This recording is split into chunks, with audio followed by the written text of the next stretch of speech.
Hello friends, എല്ലാവർക്കും നമസ്കാരം. നമ്മുടെ ഇഷ്ടപരമ്പരയുടെ ഇന്നത്തെ പുതുപുത്തൻ വിശേഷങ്ങളിലേക്ക് ഏവർക്കും സ്വാഗതം. എല്ലാവർക്കും നല്ലൊരു ദിവസമാകട്ടെ എന്ന് ആശംസിച്ചുകൊണ്ട് തന്നെ നമുക്ക് വിശേഷങ്ങളിലേക്ക് കടക്കാട്ടോ. അങ്ങനെ നമ്മുടെ ആര്യനും മിത്രയും കൂടി സംസാരിച്ചുകൊണ്ട് നിൽക്കുകയാണ്. അപ്പം മിത്ര ആര്യനോട് പറയും, പ്ലീസ് ആര്യ, നീ എന്നോട് ഇങ്ങനെ മിണ്ടാതിരിക്കരുത്. എനിക്കറിയാം ഞാൻ തെറ്റ് ചെയ്തു പോയി.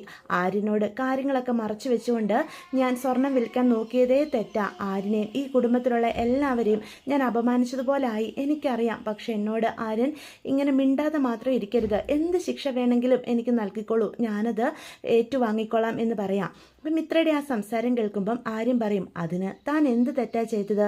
എന്നോടുള്ള സ്നേഹം കൊണ്ടല്ലേ താൻ ഇങ്ങനൊരു തീരുമാനം എടുത്തത്? ഞാനറിയാതെ എന്നെ എങ്ങനെയെങ്കിലും സഹായിക്കണമെന്ന് താൻ കരുതി. അതുകൊണ്ടല്ലേ മീനുവേടത്തെയും കൂട്ടുപിടിച്ചുകൊണ്ട് താൻ ആ സ്വർണം വിറ്റ് മീനുവേടത്ത് വഴി എന്നിലേക്ക് കാശെത്തിക്കാൻ നോക്കിയത്. അതിൽ തൻ്റെ ഒരു തെറ്റുമില്ല, തൻ്റെ ഭാഗത്ത് ന്യായമുണ്ട് താനും. ഭർത്താവിനെ അത്രയേറെ സ്നേഹിക്കുന്ന ഏതൊരു ഭാര്യയും ചെയ്യുന്നതേ താനും ചെയ്തുള്ളൂ എന്ന് പറയാം. അത് കേൾക്കുമ്പം മിത്രയ്ക്കും സന്തോഷമാവാണ് കേട്ടോ.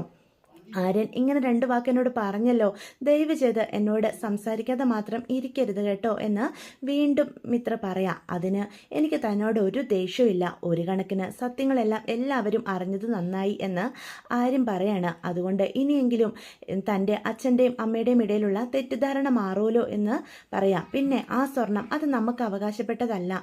അത് തൻ്റെ അച്ഛനും അമ്മയും സ്നേഹത്തോടെ തനിക്ക് തന്നതുമല്ല. അതുകൊണ്ട് തന്നെ ആ സ്വർണം നമുക്കൊരിക്കലും ഉപകരിക്കപ്പെടില്ല. ഇപ്പം തന്നെ കണ്ടില്ലേ, താൻ കള്ളം ചെയ്തതുപോലെ ആയില്ലേ എന്ന് ചോദിക്കുക. ഏയ്, അതൊന്നും സാരമില്ല എന്ന് പറയണ. എൻ്റെ അച്ഛനും അമ്മയും ഇനി ഒരിക്കലും ആര്യനെ തെറ്റിദ്ധരിക്കില്ല. എനിക്കത് മതി. ഈ കുടുംബത്തിലുള്ളവരൊക്കെ എത്ര നല്ല മനസ്സിനുടമകളാണെന്ന് എൻ്റെ അച്ഛനും അമ്മയ്ക്കും ബോധ്യപ്പെട്ട് കാണും.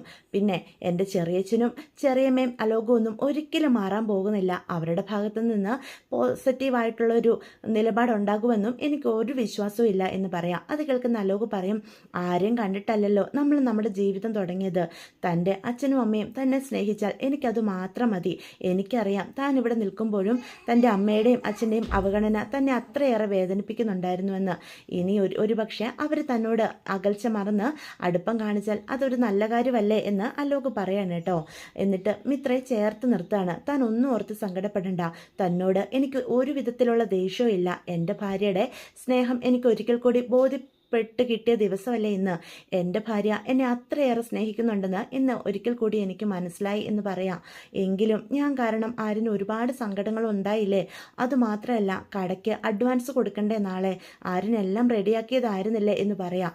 അതൊന്നും സാരമില്ല, ക്യാഷ് റെഡിയായില്ല എന്ന് പറഞ്ഞാൽ അയാൾക്ക് മനസ്സിലാകും എന്ന് മിത്രയെ ആശ്വസിപ്പിക്കാനായിട്ട് ആര്യൻ പറയാൻ കേട്ടോ. എന്നിട്ട് മിത്രയെ തന്നിലേക്ക് ചേർത്ത് നിർത്തുകയാണേ. ആര്യൻ്റെ ആ സ്നേഹത്തോടുള്ള പെരുമാറ്റം തന്നെ മിത്രയുടെ മനസ്സിൽ ഒരു സന്തോഷം ഉണ്ടാക്കുകയാണ് കേട്ടോ. ഇതേ സമയം വീട്ടിൽ വന്ന നന്ദിനിക്ക് ഒരു സമാധാനവും ഇല്ല. മിത്രയുടെയും ആര്യൻ്റെ വിവാഹ രഹസ്യം മനസ്സിലാക്കിയപ്പോൾ മുതൽ എങ്ങനെയും തൻ്റെ മകളെ തന്നിലേക്ക് തിരികെ കൊണ്ടുവരണം എന്നൊരു ചിന്ത മാത്രമേ നന്ദിനിയുടെ മനസ്സിലുള്ളൂ. അപ്പം റൂമിൽ രാത്രി അനന്തനും നന്ദിനിയും കൂടി ഇരിക്കുമ്പം നന്ദിനി ഇക്കാര്യം അനന്തനെ അറിയിക്കുന്നുണ്ട്. അനന്തേട്ടാ, എനിക്കൊരു കാര്യം പറയാനുണ്ട്. എന്താണെന്ന് വെച്ചാൽ താൻ പറ എന്ന് അപ്പം നന്ദിനിയോട് അനന്തം പറയണം. അത് പിന്നെ മിത്രയുടെ ആര്യൻ്റെയും കല്യാണം കഴിഞ്ഞ കാര്യങ്ങളൊക്കെ മിത്ര തന്നെ എല്ലാവരോടും വിളിച്ചു പറഞ്ഞില്ലേ. ആര്യൻ വളരെ നല്ല പയ്യനല്ലേ എന്ന് ചോദിക്കുക. അതെന്താ താനിപ്പോൾ അങ്ങനെയൊക്കെ സംസാരിക്കുന്നത്? ആര്യനെ പറ്റി എനിക്കൊരു എതിരഭിപ്രായവും ഇല്ല. അതിനെപ്പറ്റിയുള്ള സത്യാവസ്ഥകളൊക്കെ ആ പോലീസ് സ്റ്റേഷനിൽ വെച്ച് തന്നെ എനിക്ക് ബോധ്യപ്പെട്ടിരുന്നു. പക്ഷെ ഒന്നിലും ഒരു ക്ലാരിറ്റി കിട്ടിയിരുന്നില്ല. ഇവിടെ വന്നപ്പോഴല്ലേ സംഭവങ്ങളൊക്കെ ഇങ്ങനെയാണെന്ന് മനസ്സിലായത് എന്ന് പറയാം. ആരും നല്ല പയ്യനാ. നമ്മുടെ മിത്രയ്ക്ക് കിട്ടാവുന്നതിൽ വെച്ച് ഏറ്റവും നല്ല ബന്ധവാ. അല്ലെങ്കിലും ഗോമതി വളർത്തിയ മകനല്ലേ ആര്യൻ, ഒരിക്കലും മോശമാകില്ല എന്ന് പറയണം. താൻ ഈ വളഞ്ഞു മൂക്ക് പിടിക്കാതെ കാര്യം എന്താണെന്ന് വെച്ചാൽ പറയടോ എന്ന് പറയാം. അവരുടെ വിവാഹം ഒരു ചെറിയ രീതിയിൽ ഗുരുവായൂർ വെച്ച് നടന്നെന്നല്ലേ മിത്ര പറഞ്ഞത്. നമുക്ക് നാടും നാട്ടാരെയും അറിയിച്ച് ആര്യൻ്റെയും മിത്രയുടെ വിവാഹം ഒരിക്കൽ കൂടി നടത്തിയാലോ, നമ്മൾ ആഗ്രഹിച്ചതുപോലെ എന്ന് ചോദിക്കാം. അത് കേൾക്കുമ്പം അനന്തൻ ഒന്നും മിണ്ടാതെ നിൽക്കുകയാണ്. അനന്തേട്ടാ, എന്താ ഒന്നും സംസാരിക്കാത്തത്? ഇപ്പോഴും ആര്യനെ അംഗീകരിക്കാൻ അനന്തേട്ടന് സാധിക്കില്ലേ? മിത്ര നമ്മുടെ മകളാ. അവളില്ലാതെ എത്ര നാൾ നമുക്ക് ജീവിക്കാനായിട്ട് സാധിക്കും?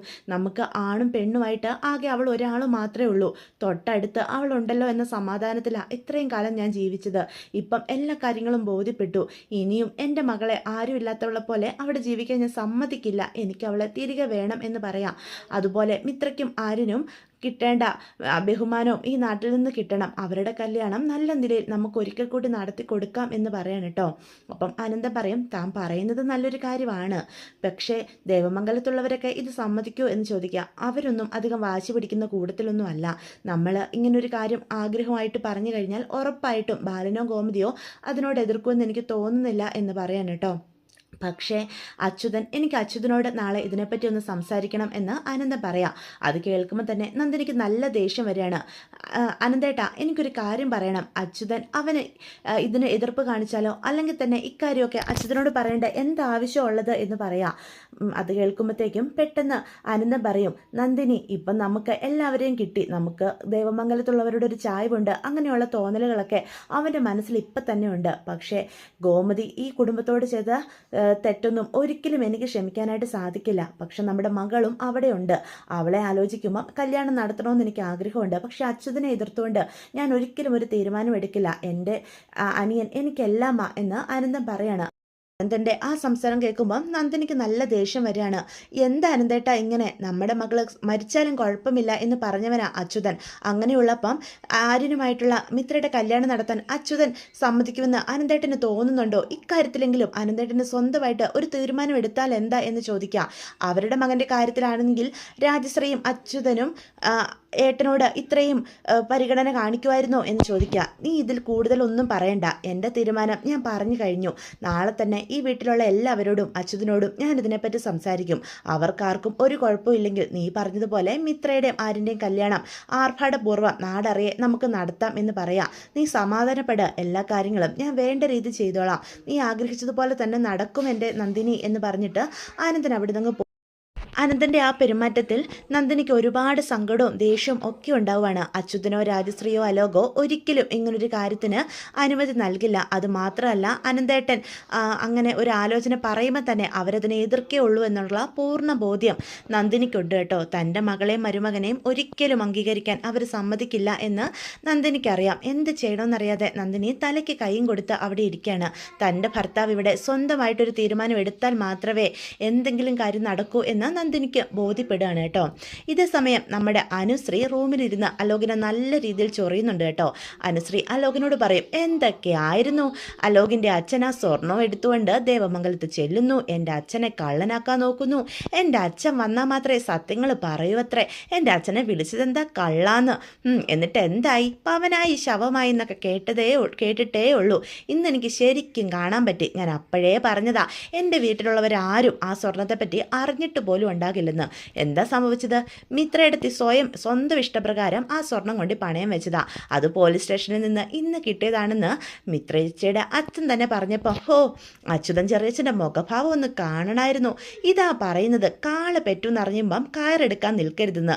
അതുകൊണ്ടല്ലേ ഇന്ന് നാണം കെട്ട് എൻ്റെ അച്ഛനെ അമ്മയുടെയും ചേട്ടന്മാരുടെയും മുന്നിൽ അപമാനിക്കപ്പെട്ട് പോരേണ്ടി വന്നത് എന്ന് പറയാം.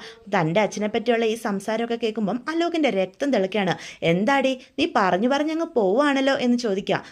ഞാൻ ഇനിയും പറയും. നിന്റെ അച്ഛൻ്റെ അഹങ്കാരം ഇന്നത്തോടുകൂടി തീർന്നു കിട്ടിയില്ലേ? നിനക്കും വലിയ അഹങ്കാരമായിരുന്നല്ലോ. എൻ്റെ വീട്ടുകാരെയെല്ലാം ഒരുമിച്ച് കള്ളനാക്കാൻ കിട്ടിയ ഒരു അവസരമായിട്ട് ഇപ്പം എന്തുണ്ടായി?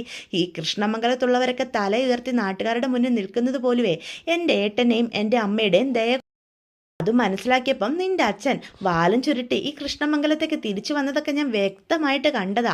എൻ്റെ വീട്ടുകാരോട് കളിക്കാനിരുന്നാൽ ഇങ്ങനെ ഉണ്ടാകുള്ളൂ എന്ന് എനിക്ക് വ്യക്തമായിട്ട് അറിയായിരുന്നു.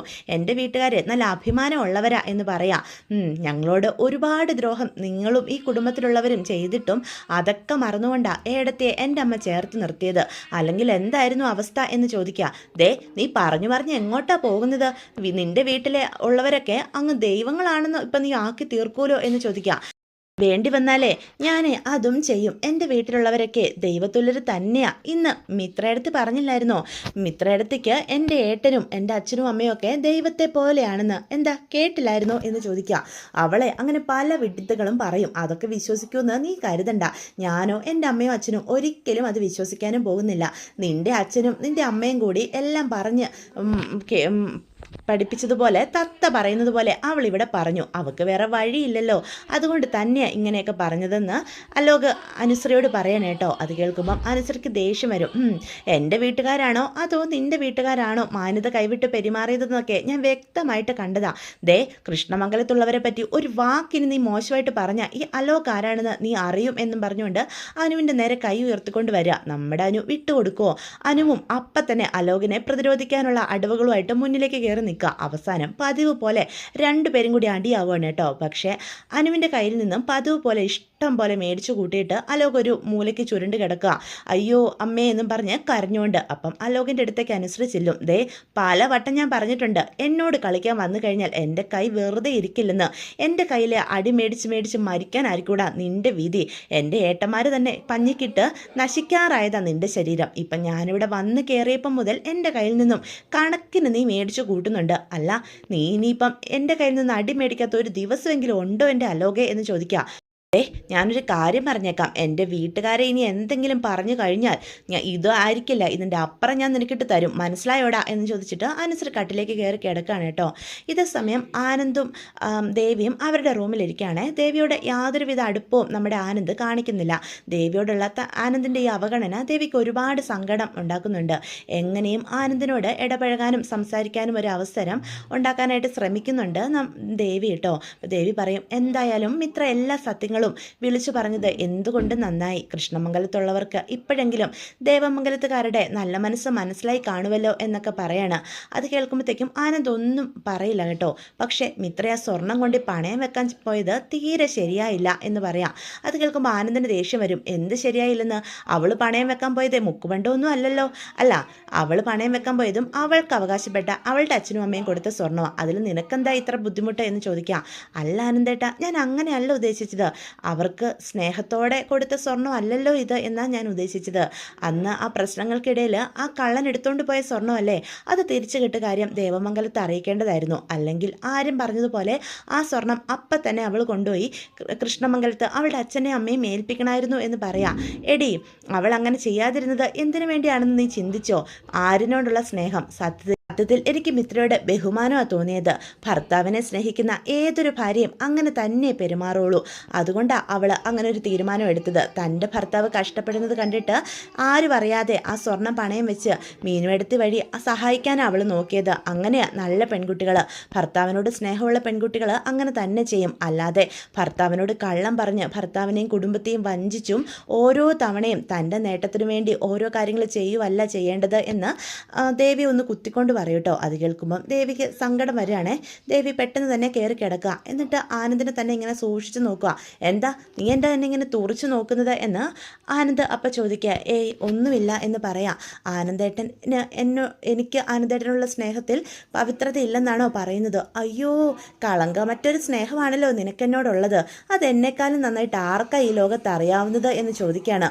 നീയേ ഒരു കള്ളവാ. കള്ളങ്ങൾ കൊണ്ട് നീ ഉണ്ടാക്കിയ ഒരു ചീട്ടുകൊട്ടാരം ഇവിടെ വെച്ചിട്ടുണ്ട്. അതെന്ന് വേണേലും തകർന്ന് വീഴാമെന്നൊരു ബോധ്യം നിനക്കുണ്ടാകണം എന്ന് പറയാണ്. എനിക്കറിയാം ആനന്ദേട്ടാ, എന്ന് വേണേലും പൊളിഞ്ഞു പോകാവുന്ന ഒരു കള്ളത്തിന് മകളിൽ ചവിട്ടിയാ ഞാൻ നിൽക്കുന്നത് എന്ന് ദേവി പറയാണ് കേട്ടോ. നിന്റെ തന്തയുടെയും സകല കള്ളത്തരങ്ങളും ഞാൻ ഉടനെ തന്നെ തെളിവ് സഹിതം പൊളിച്ചടുക്കി തരുന്നുണ്ടടി എന്ന് ആനന്ദപ്പം മനസ്സിൽ പറയാം. എന്നിട്ട് പെട്ടെന്ന് തന്നെ കയറി കിടക്കുകയാണ് കേട്ടോ. ദേവിയോട് ഇനിയൊരു സംസാരത്തിന് പോലും ആനന്ദിന് താല്പര്യമില്ല. ഇതേ സമയം അനുശ്രീയെ ഒഴിവാക്കി ആ കോടീശ്വരൻ്റെ മകളെ കല്യാണം കഴിക്കാനുള്ള ഗൂഢാലോചനകൾ അച്യുതനും അലോകും തമ്മിൽ നടക്കുന്നുണ്ട്. അതുകൊണ്ട് തന്നെ അലോക് ആ പെൺകുട്ടിയുമായിട്ട് അടുത്തിടപഴകാനും ഒരു പരിചയം ഉണ്ടാക്കാനും ഒക്കെ ശ്രമിക്കുന്നുണ്ട്. അതിൻ്റെ ഭാഗമായിട്ട് രണ്ടുപേരും കൂടി കറക്കമൊക്കെ തുടങ്ങിയിട്ടുണ്ട് കേട്ടോ. പക്ഷെ കൃഷ്ണമംഗലത്ത് ആരും ഇക്കാര്യം അറിയുന്നില്ല. അച്യുതനും അലോകും രാജശ്രീയും ഒഴികെ ആർക്കും അറിയത്തുമില്ല. പെട്ടെന്ന് നമ്മുടെ ആകാശും മീനും അവർ രണ്ടുപേരും കൂടി നിൽക്കുന്ന ആ വഴിക്ക് തന്നെ വരുന്നുണ്ട്. അപ്പോൾ പെട്ടെന്ന് ആകാശ് ഒരു ആവശ്യത്തിന് വണ്ടി നിർത്തുമ്പോൾ മീനു അലോക് അവിടെ നിൽക്കുന്ന കാണുന്നത് കൊണ്ടാണ് ശ്രദ്ധിക്കുന്നത്. അലോക് ഒരു പെൺകുട്ടിയോട് ഇടപഴകി നിൽക്കുന്ന കാണുന്ന മീനുവിന് സംശയം തോന്നുവാണ്. ഇതേതാണ് ഈ പെൺകുട്ടി? ഇവൻ അനുശ്രീയല്ല കൂടെയുള്ളത്, മറ്റാരോ ആണ്. ഇതിനർത്ഥം അനുശ്രീ അവൻ വഞ്ചിക്കുവാണോ എന്നുള്ള തോന്നലുകളൊക്കെ മനസ്സിലേക്ക് കടന്നു വരിക. പെട്ടെന്നാണ് അവരുടെ കല്യാണം കഴിഞ്ഞിട്ടില്ലല്ലോ എന്നുള്ള ബോധ്യം, അതായത് അലോകിൻ്റെയും അനുവിൻ്റെയും കല്യാണം കഴിഞ്ഞിട്ടില്ലല്ലോ എന്നുള്ള ബോധ്യം നമ്മുടെ മീനുവിനും ഉണ്ടാകുന്നത്. എന്തായാലും അനു ആണോ കൂടെ ഉള്ളത് ഇല്ലയോ എന്നൊന്ന് ഉറപ്പ് വരുത്തണം.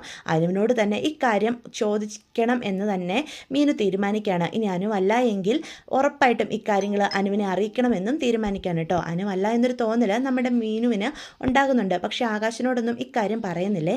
ഇതൊക്കെയാണ് കേട്ടോ ഇന്നത്തെ എപ്പിസോഡിൻ്റെ വിശേഷങ്ങൾ. എന്തായാലും നമ്മുടെ ആര്യനും അലോകിനെയും ആ പെൺകുട്ടിയും കാണാൻ ആവുകയും സത്യങ്ങളെല്ലാം ഉടനെ തന്നെ പുറത്തു വരികയും ചെയ്യുന്നത് നമുക്ക് വരും എപ്പിസോഡുകളിൽ കാണാനായിട്ട് സാധിക്കും. അപ്പോൾ വീഡിയോ ഇഷ്ടപ്പെട്ടുവെങ്കിൽ ചാനൽ ഒന്ന് സബ്സ്ക്രൈബ് ചെയ്ത് സപ്പോർട്ട് ചെയ്യണേ. അതുപോലെ ഹൈപ്പ് ചെയ്യാനും ലൈക്ക് ചെയ്യാനും നിങ്ങളുടെ കമൻറ്റുകളൊക്കെ എന്നെ അറിയിക്കാനും മറക്കരുത്.